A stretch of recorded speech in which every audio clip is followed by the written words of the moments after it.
As we mentioned earlier, we're tracking not one, but two natural disasters currently threatening different parts of the United States.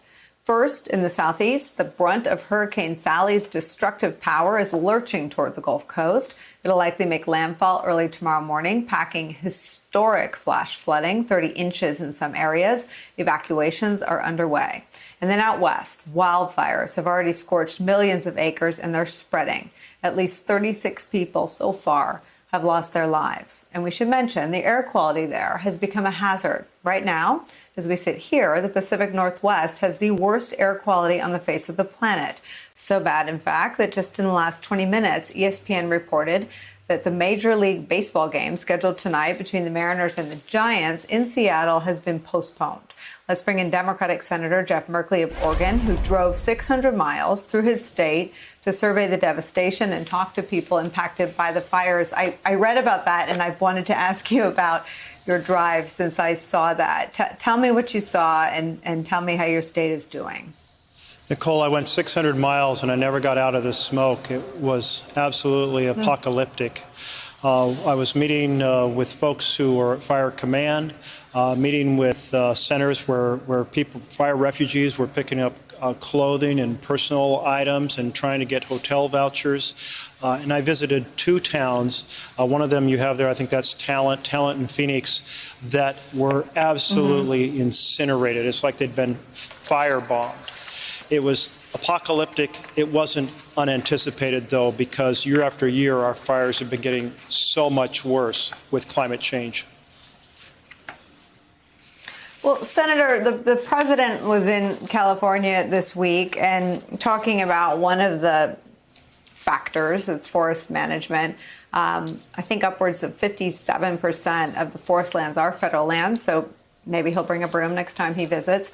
But talk about the climate denial that still happens, sadly, in my former party, and how that hinders the efforts to do anything to help these states from having this happen year after year. Well, you mentioned forest management, and that is a factor. And we've been pushing for more funds to thin the second growth forests, which the trees are too close together. Their crowns are all the same level. They're great for fires. They're terrible ecosystems. They're not even good for timber harvest because of the fire that they pose, fire hazard they pose. But every time we push for funds to make the forests more resilient, and thinning does supply saw logs, the Republicans step in and say, no, let's get rid of all the laws, environmental laws. Let's go back to clear cutting. Clear cutting just perpetuates the same problem, trees too close together, all at the same height. So, Mr. President, come to our assistance with $1 billion a year for responsible forest thinning. It'll help the forest industry. It will help our forests be fire resilient. But I can tell you no amount of thinning would have stopped the fires at this moment, because you are getting more gusty wind with the changing climate, and the forests were so dry, drier than you would get with a 2x4 that had been dried in a kiln. So any kind of spark just sets it off, and then the winds just blow it into a blowtorch, and it came down the valleys to hit those towns.